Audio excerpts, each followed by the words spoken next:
This one is going to get a bit grisly, do be warned. Lenzi's final giallo was 1975's Eyeball, an improvement from Spasmo, very standard.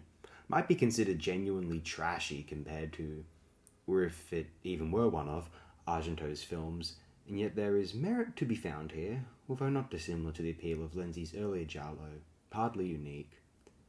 The twist gives this film personality. I don't think it is spoiling this murder mystery by claiming it has a twist.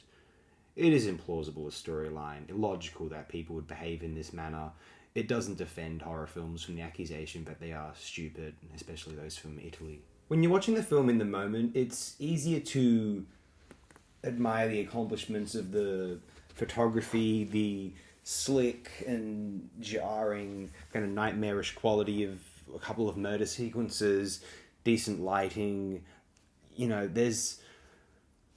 there are moments wherein one is quite taken by the perspective technique of the filmmaker in question, Umberto Lenzi, obviously, although at the same time there's this feeling that once the film is over, you could have taken the two finest scenes of this film, watched them beforehand, and then actually seen the rest of the film and considered it something of a disappointment.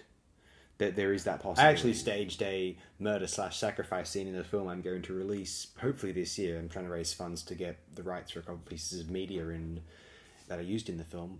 I'm never doing that in the future film. That's just not bloody worth it. But in any case, like, I was on Task recently because I told someone about this. They said, you seem like a very relaxed and calm person. You know, it's amazing. I gave off that impression to them. But they said, how is it that you would make and simulate something like that? And why would you enjoy it in other films? Well, here's the thing. It's like, there's a certain... I like tricks and illusions. I like morbidity and gothicism because it allows one to... It helps one deal with the horrors, the real horrors, the real terror of the real world. You know, it's not like I enjoy watching real violence and gore is traumatizing.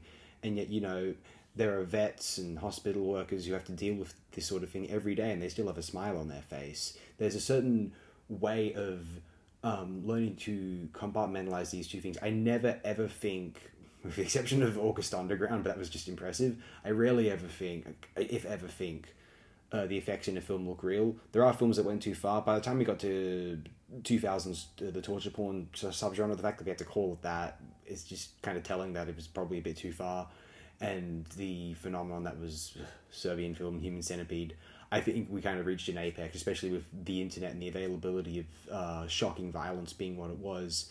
That sort of world of filmmaking kind of fell away, especially that kind of silly bourgeois world where we pretend funny games is good, you know, because, you know, for attention and for social media profiles and all that sort of thing, you know, it's cute, but it's pathetic and cringe. Don't get me wrong, the August Underground sequels went too far. This is... Quality filmmakers can get this wrong too. We could argue Umberto Lenzi and the cannibal filmmakers went way too far in depicting actual animal murder and demonstrating potential abuse of and exploitation of native peoples in those films. Even in a fictional context, it was just evident what was going on there. Still, at least at this point in Eyeball, he was still just simulating the violence. Because even if it looks more real to actually, you know, slaughter something, it's more impressive to simulate it every time. Some might claim it's still immoral. I say it's just playfully macabre, you know.